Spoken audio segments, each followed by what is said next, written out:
Hey everyone, in this lesson we are going to be setting up our game manager script. Now the game manager script is essentially going to be in charge of determining the turns and the overall game state. So when the game is over, this is what's going to appear with the end screen, and this is also what's going to keep track of who has won and who is currently having their turn. So what we're going to do is we are going to go into the main node right here, and we're going to go down to script and create a brand new script. Now, this script here is just going to be called game manager, okay, just like that, and we can click create. Now, inside of the game manager script, we need to define a number of variables. First of all, we need a variable for our player character and our AI character. So we'll create a variable for player character. This is going to be of type character. And then we also want to have one for our AI character. Now we're going to have these as exports just so we can assign them in the editor, like so. And then we also want one for our current character. So our variable current character, this is going to basically be referencing the character whose turn it currently is. So this is going to bounce back and forth between player and AI as the game goes along. Also what we're going to do is create a variable called game over. Now, game over is going to be of type boolean, and it's going to be equal to false by default. This is essentially going to be true when the game has been finished and the end screen has appeared. Now, what we're going to do is begin by creating our functions. Now, the main function inside of this game manager is going to be next turn. Next turn is going to get called whenever a current character's turn has ended. Okay, and we want to swap over to the next character. So the first thing we're going to do in this function is check to see if the game is over. So we'll go if game over, then we are going to return, because we don't want to run any of this code here if the game is no longer running, okay? Otherwise, if the game is not over and we are still playing, then what we are going to do is we are going to get our current character, so whoever's turn it currently is, and we're going to call their end turn function, okay? Remember, we have begin turn and end turn on our character script, so we want to call the end turn function for the character. So here we'll go if current character doesn't equal null. So basically, if this character does exist, then we are going to go current character dot end turn, okay? Then what we're going to do is switch this current character variable. So if it is the player character, switch it to AI. If it is AI, switch it to player.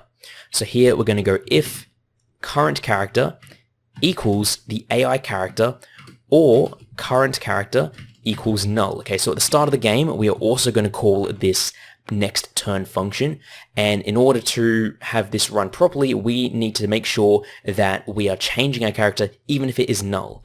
So then we're going to switch our current character to be equal to the player character.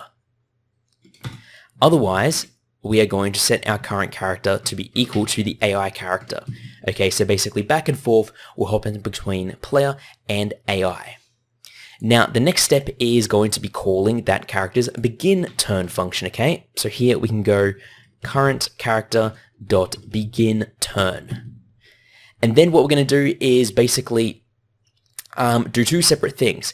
If this is the player character, then we want to enable and set their UI, which we have not yet created, but we'll just leave the foundation there.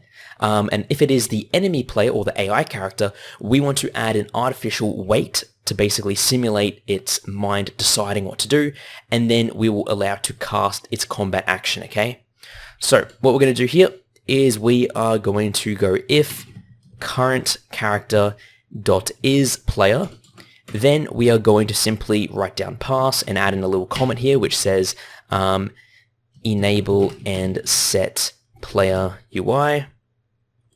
Okay, otherwise, if this is not the player, if this is the AI, then we are going to, first of all, disable player UI if it is still active from the previous turn. We then want to generate a wait time, okay? And this wait time is just going to be a random number, so we'll go rand f underscore range, and this is going to be between 0.5 seconds and 1.5 seconds. You can of course tweak this to however you see fit, but I think this little bit of randomness in how long the AI is going to wait between its actions does give it some sort of believability. Then what we need to do is actually pause the function for this amount of time. Now to pause a function inside of Godot, we can write down the await keyword, which essentially stops the function until the job or the process we are about to write has been completed. So we're going to write get tree, and then we are essentially going to go dot create timer. We can then specify a time in seconds, which is going to be the wait time. And then we're going to wait for the timeout signal to be called, so timeout. So essentially what we're doing here is we are pausing the function for anywhere between 0.5 and 1.5 seconds. Then what we want to do is cast the combat action. Now for that, we are going to create another function down here, but first of all, we'll just write down a comment cast combat action. And then what we're going to do is we're going to wait a little bit longer. We're going to wait around 0.5 seconds and then call the next turn function again. So here we'll go await get tree dot create timer 0.5 dot timeout and then call next turn, okay? Now, the reason why we're doing this second timer call is because we don't want to instantly switch to the player the moment the enemy has done damage or healed themselves, okay? We want a little bit of leeway there. So there we go. That is the next turn function. Now we're going to have a number of other functions here. Now the next function is going to be for when our player wants to cast a combat action. So this function, which is going to be called player cast combat action, is going to have a combat action as the parameter. Now we don't yet have the combat action resource, so we aren't going to define its type here, but essentially this script or this function is going to be called when we click on one of the buttons to cast a combat action as the player. Essentially what we're going to do here is first of all check to see if the player is the current character. So if player character is not the current character, so doesn't equals current character, then we are going to return, because if the player is not currently having their turn, we don't want them to be able to cast a combat action. The next thing we're going to do is we are going to call the player's cast combat action. Remember, in the character script, we have this cast combat action function, which we send over an action and an opponent. So what we're going to do here is we are going to go player character.cast combat action, sending over the action to cast, and the opponent, which is going to be the AI character. Then we want to disable the player UI, so disable player UI so they can no longer cast another action. We're then going to add in the little artificial wait time here of 0.5 seconds, just so that the moment the player casts an action, it doesn't instantly become the enemy's turn. And then we're going to call next turn, okay? So there we go. Now, the last function we're going to create for now is going to be probably the biggest one in the project. We're not going to be filling it out just yet, just because this could be an entire lesson on its own, and this is going to be a function called AI decide combat action, okay? And this function right here is essentially going to decide which combat action the AI character is going to cast. Now this is going to take into consideration the AI health, the player health. It's going to take into consideration all of the different actions, and it's going to decide which one is better than the other, and then choose a random one from that. But this isn't something we need to worry about just yet. We're going to be focusing on that in a later lesson. But for now, we have the basics of our game manager set up. Now, at the moment, we still don't have the ability to really play the game, because unfortunately, a game like this kind of relies on all the building blocks to be in place first. So what we're going to do is, in the next couple lessons, set up the remaining building blocks, so hopefully we can have a little basic back and forth with our turns before we dive in and start developing the more intricate parts of our game, okay? So you may be wondering, why are we jumping between the character and the game manager? Well, we're setting up the foundations like I said. Alright, so now that we have the foundations for our character and our game manager, let's go ahead and try and start connecting these two things together. So first of all, we are going to go ahead and save our character as a scene. So I'm just going to open up our scenes folder and drag in the character here. Okay, save that as character. There we go. Now what I'm going to do is I'm essentially going to just move our character over to the left-hand side of the screen here. Let's be precise. Let's maybe go -230. We can then duplicate that and set this one to be +230. Okay, so we are then over here. Let's set the first character to be called character. We'll call it player_character. Player_character. And the second one, we will call this one AI_character. Now remember, on our player character, we want to enable the isPlayer variable right here. And for the AI character, we don't want that to be enabled. So now the game knows that this first character is going to be our player. Now we can go over to our game manager script, which is attached to our main node, and drag in the appropriate properties here. Okay, so our player character and our AI character have been assigned. Now, what we need to do is have a way of the game actually calling the next turn function when it begins. So if we go to our game manager, you'll see we have the next turn function, but at the moment this never gets called from anywhere. Well, we of course want to call this at the start of the game. So I'm going to create the ready function, which gets called right at the beginning, and we're simply going to call next turn. Now, if I go ahead and press play, you'll notice that, well, nothing really happens. And that is, of course, because even though it is now the player's turn, we don't know that. So what I'm going to do is I'm going to go over to the character script, and down here in the begin turn function, I'm just going to simply add in a little bit of code. So if is player, then we are going to print player turn has begun, else we are going to print out AI turn has begun. Okay, just so we can see whose turn it currently is. So if I then go ahead and press play again, you should see down in the output, it says player turn has begun. Now, how can we actually see, the switching of turns? Well, what we can do is we can actually then go over to the game manager, and down here you can see inside of the next turn function, when we are checking to see if it's the player's turn, we aren't really doing anything at the moment, okay? If it's the AI, we are doing this artificial wait. So let's actually just add this temporarily to the player as well. So we should be bouncing back and forth between the player and the character. So what I'm going to do is I'm simply just going to copy these last two lines of code and paste them here. So we are going to wait 0.5 seconds, then switch turns. So what should we see when we press play? We should see it say player turn has begun, after half a second, AI turn has begun, and then back and forth. So let's press play. And as you can see, player turn, AI turn, player turn, AI turn, and it keeps on going back and forth. Okay, so we now have the ability to switch between character turns. Now what we need to do is make it so that when it is the player's turn, they have a little UI box appear where we can decide what combat action we want to cast against the enemy here. So, to do that, we first of all need to define the concept of combat actions, and that is what we are going to set up in the next lesson. But before we do that, let's go ahead and remove these two lines of code since we don't want that to interfere with our character. So we'll save that, and in the next lesson, focus on combat actions. Welcome back, everyone. In this lesson, we are going to create the combat actions. Now, combat actions are not going to be a script that we attach to a node. Rather, this is going to be what is known as a resource. Now, a resource is essentially everything you see down here in the file system. Okay, we have a resource scene, we have our audio stream resources, we then have our script resources. So essentially a resource is a piece of data that we can save to our game files and access whenever we wish.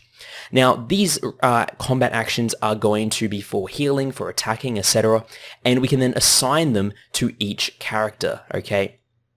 So how do we actually go ahead and create a resource? Well, we start by creating a script.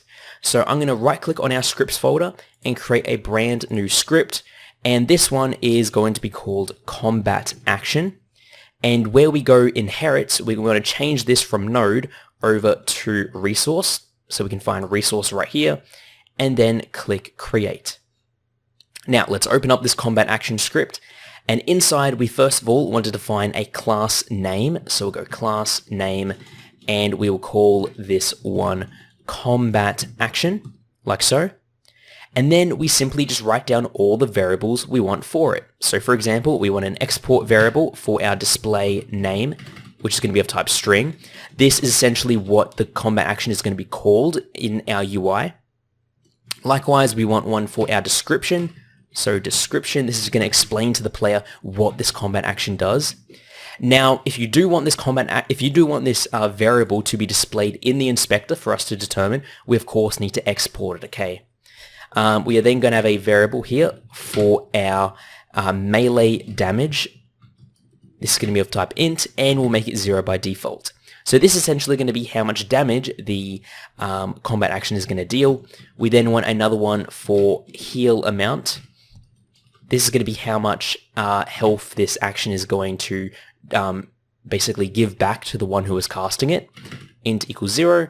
And then we're going to have an export variable for base weight. Okay, so this base weight variable is of type int and is going to equal 100 by default. Now, essentially what this represents is going to be how much of a chance it has for the AI to pick it. The higher this number is, the bigger the chance this has for the AI to choose. So essentially, if there is a combat action that you think is objectively better than one other, we can set its base weight to be higher. Okay, so we are going to be using weighted randomness to determine the AI's combat action, and we're going to focus on exactly what this means and how it works later on. Okay, so don't worry too much about trying to understand the base weight variable. We will explore this a bit more later on. So, now that we have our combat action script, how do we actually create a combat action? Well, if we go over to the combat actions folder right here, we can right click on it, go create new, and go down to where we have resource. So we're going to select resource, and we are simply going to search for combat action, and you can see it appears right here. I'm going to click create, and we can then call this combat action, for example, slash. Okay, you'll see it appears inside the folder here as a new resource, and if we double click on it, in the inspector is where we can fill in its properties. Okay, so we can give it a name such as slash, a description, so maybe deal 8 damage. We can then set its melee damage to be 8. The heal amount we'll set to be 0 because we don't want this to heal the player, and leave everything else as is. So this right now is going to be our combat action, and we can then assign this to our characters wherever we see fit. Now, as a bit of a challenge, I want you to go ahead and create 2 more combat actions. One of them is going to be heal, which is going to heal the player by 10 health points. And the second one is going to be called heavy hit, and this is going to deal 15 damage. So have a go at that, and I'll be right back to see how you're done. Okay, so I hope you had a go at that challenge. Pretty much what we're going to do is right click on the combat actions folder again, go create new, resource, combat action, create. We're going to call this one heal, and then double clicking on it, we want to set its display name to be heal. We're going to set the description to be heal for 10 hit points. We're going to set melee damage to 0. We're going to set the heal amount to be 10, okay? Then what we're going to do is create one more resource of type combat action. This one is going to be called heavy hit, okay?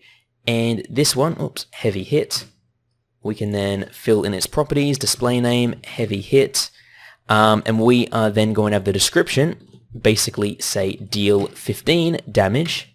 Okay, so likewise we're going to set the melee damage to be 15 and heal amount to be 0. Now since this is a more desirable option, we can bump up the base weight to be something maybe such as 150. So the AI is going to look at this and go, okay, this is a more valuable combat action, so I want to cast it more often. And there we go. Now, in the next lesson, we are going to be focusing on setting up the player's UI to display their combat actions. But before we do that, we actually need a way of having our characters to hold on to combat actions, okay? So which combat actions do we want for each player? That is going to be different. So, if we go over to our character script, we are then going to go down up to where we have our variables. And remember, we have this combat actions array comment, which we left in previously. So I am now going to make this an export variable and call it combat actions, okay, of type array, and this array is going to hold combat actions, like so. Now, if I select my player character, you can see we have a combat actions array. Let's simply go ahead and click on it to open it up. I'm going to set its size to be 3, and we can then drag in our heal, heavy hit, and slash. So we got our slash, we then have our heavy hit, and we then have our heal. So our player now has access to these 3 combat actions. Okay, then for our AI, we want to do the exact same. You could, for example, maybe make it just 2 and only give them 2 combat actions, but for the sake of this little project, I'm going to make them have all the combat actions. So we're going to have slash, heavy hit, and heal. You can also go ahead and create enemy-specific combat actions if you wish and assign them this way. But now we have all of our combat actions assigned. And also, since we now have the combat action type defined, we can actually go ahead and fill that in where it needs to be. So down here in the cast combat action function, we can set the action to be of type combat action. Over in our game manager, we can then go and do the exact same thing. So down here in the player cast combat action, we're going to set that to be of type combat action. And down here in AI decide combat action, we can set the return type to be combat action, okay? So now we are more statically typed, but we have an error. And the reason why is because we are expected to pass over a combat action. So for default, let's just go return null, okay? And we'll return to this in the future. So there we go. That is our combat actions now integrated into the game. Also, where we have the cast combat action comment right here, we can actually fill that in as well. So this here is essentially going to be getting our AI character and essentially just casting that combat action. So here we are going to create a variable for the action to cast, which is going to be equal to our AI decide combat action, which is this function down here. So this is going to hold the action that we want to cast.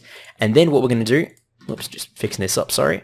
Then what we're going to do is go AI character dot cast combat action. The action is going to be action to cast, and the opponent is going to be our player character. And there we go.